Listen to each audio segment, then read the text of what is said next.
Hey, girlfriend, you know who you are. You have big, big dreams. You want to write a book, stand on a TED Talk stage, be a life coach offering wisdom from your RV in Montana, a cafe in Barcelona, or a beach chair in Tulum. Your other girlfriends and your family, they don't always get your biz savvy. Why do you want to leave your JOB? Because you're a C.A.T.S, aka coach, author, thought leader, and speaker. Meet other change makers like yourself and find out how they make it happen. This is the Big Meow podcast.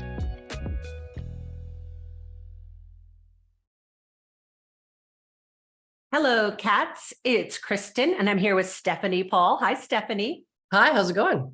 Awesome. I love your book title, Unlock the Magic of Story. What's that all about?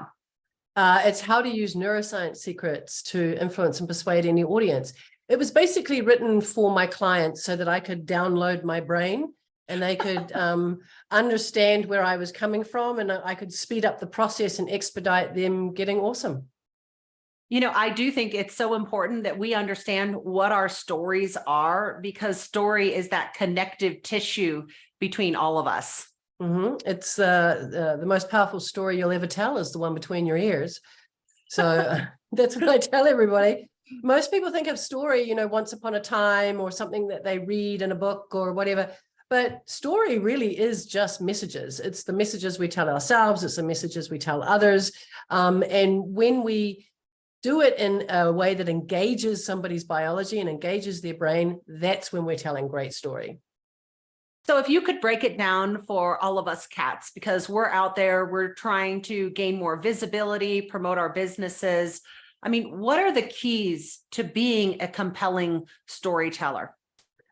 Well, I think, when I first started my business, I looked at things the wrong way around. I think I looked at, what's the script? What do the slides look like? What are we going to say? And I think that to me is the jewelry. That's the accessory that you put at the end. And I think a great story starts with self first, and understanding how you come across, what your presence is, how you're perceived by others. And then when you really understand yourself and know yourself well, it's easier to read an audience and understand their needs, because at the end of the day, the story has to be there for them. They have to be able to visualize themselves in whatever that space, place, or message that you're giving them. So the more you understand self, the easier it is to understand others. And I think the journey begins really with understanding human behavior and how our biology works. And I know that sounds like super scientific, but it's kind of true. Get out the test tube. No. Exactly. It wasn't my plan when I started, because my background is from the entertainment industry as a professional actress and stand-up comedian, and I produced and I wrote and I did everything pretty much in the industry except for sound. But when I started my business, I was kind of pushed towards more of a niche market with biotechnology and tech people. And, they don't want to know all about the entertainment industry. So I had to sort of shift gears and find out, well, what's the science behind why all this stuff works? And that's sort of when I went down that rabbit hole, and I started training with, human behavior experts from the FBI and things like that. Wow. And so, it all sort of comes together. But at the end of the day, a masterful story really does trigger the brain and the biology in your audience. So that's where it sort of has to start, because if you're not really starting there, then you're just sort of listing facts. A lot of people, when they start with me, I'm like, okay, write the story out so that I can see it or I can understand it. And they just sort of list facts. They don't engage with tone of voice or descriptive words or emotional words or things like that, because our brains make decisions based on emotions and on what they remember. So when I say the word circle, you see a circle, you don't see the word. If I say strawberry, you see a strawberry. If I say something that, sounds delicious, like, I don't know, a chocolate dipped banana, maybe not to everybody, but, we see those things, they're not written. And so when you tell story, you have to engage the brain and elicit emotions. And it's why masterful storytellers can really influence and persuade people, I mean, obviously you don't want to do it in a malicious way just to sell. I don't necessarily, promote that, but some people do it. But, it really does make a difference. And when people feel heard, I'm actually listening. I have a woman in leadership mastermind group that meets the third Sunday of every month. And we're masterminding Just Listen, which is written by Dr. Goldston, who's a friend of mine, and he's going to come and speak to us. But in his book, it's interesting, he talks about the art of really listening. And he talks about the neuroscience and the biology behind truly listening to others and how to influence and persuade them. His niche is really on the art of listening, but listening isn't just something we do with our ears. It's something we do with our entire bodies, because we have over 4,000 human behaviors, and some of them are micro expressions. And your limbic system, which doesn't understand logic and reason, reads those behaviors really, really well. And that's when you get that gut instinct going, oh, I like this, or I don't like this. That's your limbic system. It's got nothing to do with logic and reason. It's got nothing to do with language. And that's where story really tickles the brain. So I think a lot of us have lived these giant lives. So how do we choose which story that we're going to tell? That's based on your audience.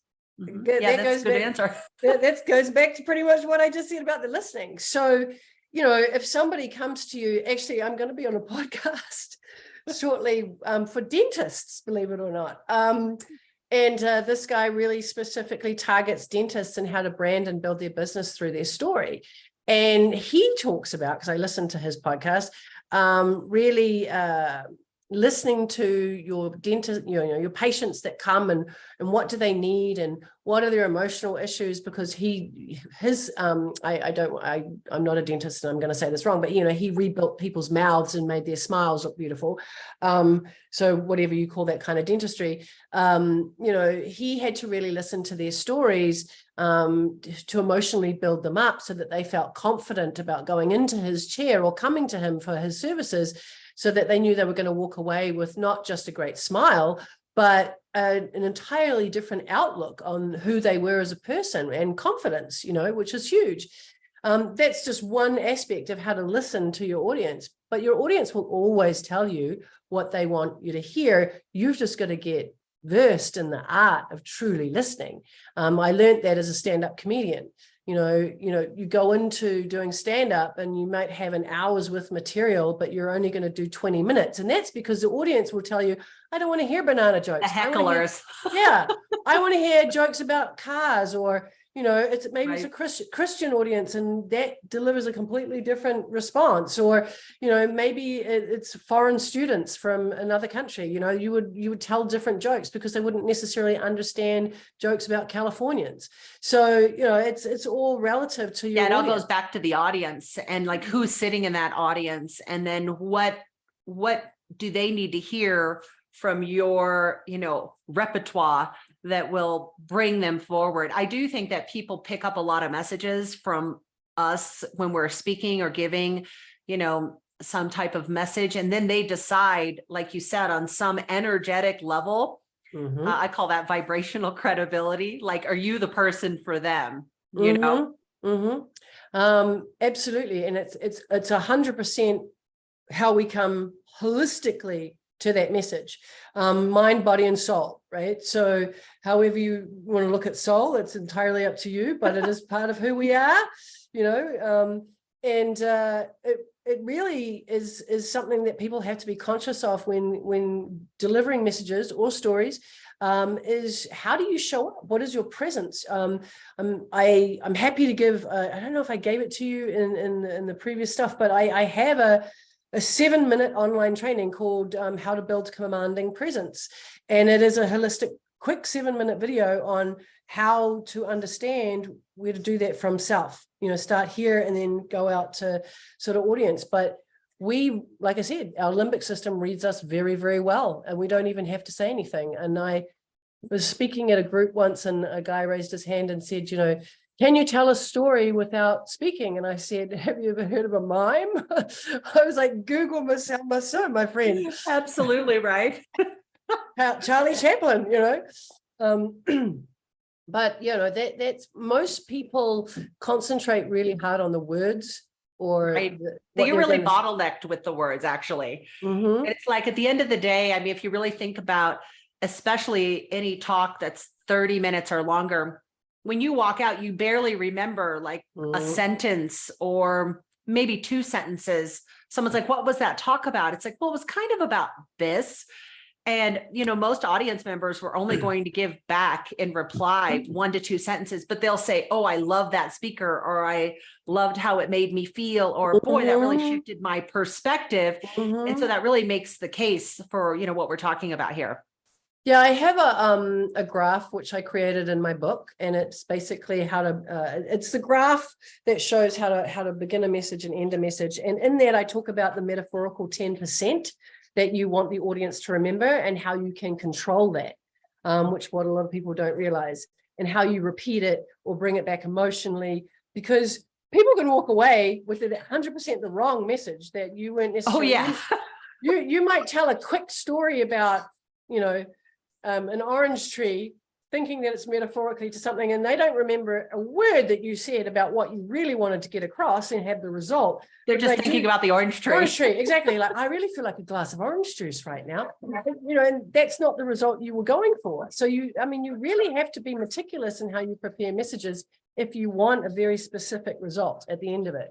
One of the things that I've noticed, you know, just you and I are in a similar industry is, you know, people come on my stage and then they default to some either childhood story or painful point in their life. It's like, wait, I thought we created this whole script for your Mhm. business.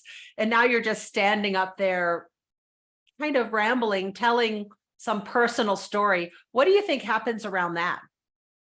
You know, it's kind of interesting.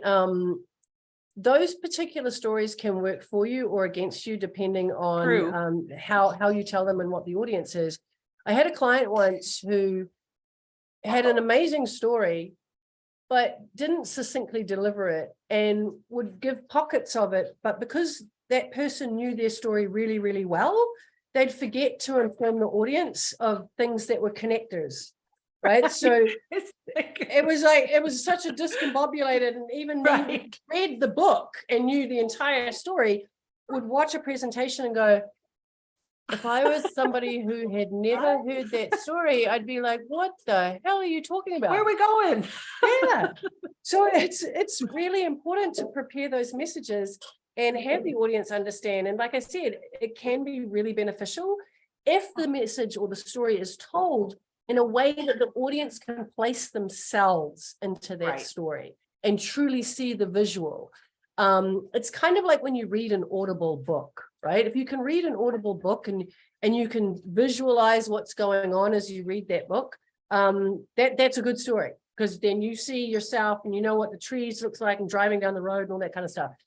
If the audience can't see themselves in the story, 9 times out of 10, they'll switch off, disengage, and start thinking about something else, because they don't know what this is. They can't track it. It's like, Mhm. where are you taking me? And do I even want to give them, invest the mental energy to go there? You know, it's kind of like watching that 5th season of Yellowstone, and then now they're not going to renew it.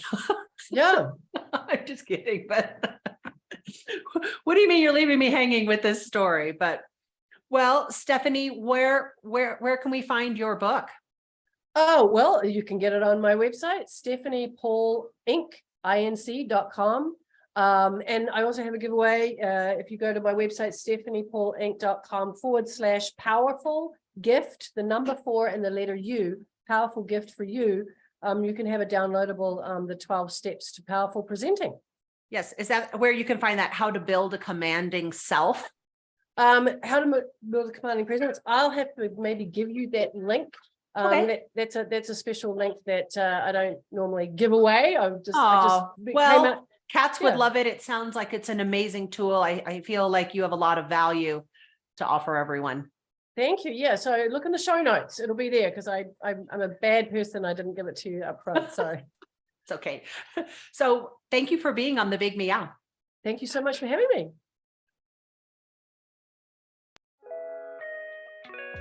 Thanks for listening to the Big Meow podcast, sponsored by C.A.T.S Network. If you liked what you heard, please take a moment to subscribe and share this podcast with your friends. You can also join our network filled with positivity and possibility. Visit www.catsnetworking.com to join us and learn more, together with your magical, motivated, and mystical new friends at C.A.T.S Network. Let's transform 1 million lives with your message.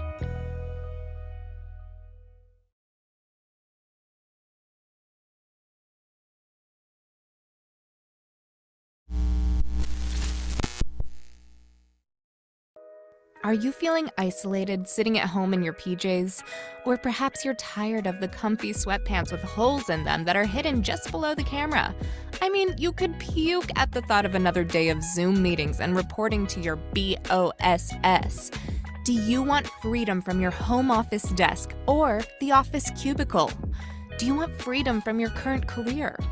Or are you frustrated that your online biz dreams are going nowhere? It's all too overwhelming. Where do you start? All the tech, the choices, and your message. Yep, I said your message, your brand, your voice. What is it? Do you even know what that means? Do you need a biz coach but don't want to invest the big bucks?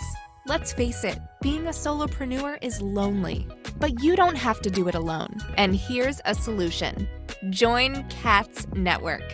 C.A.T.S Network is a woman-only membership community exclusively available to you, the life coach or executive coach, the author, the thought leader, or the public speaker.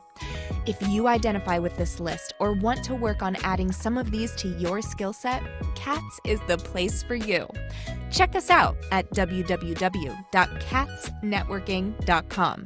That's C.A.T.S networking.com. Because let's face it, cats are better together.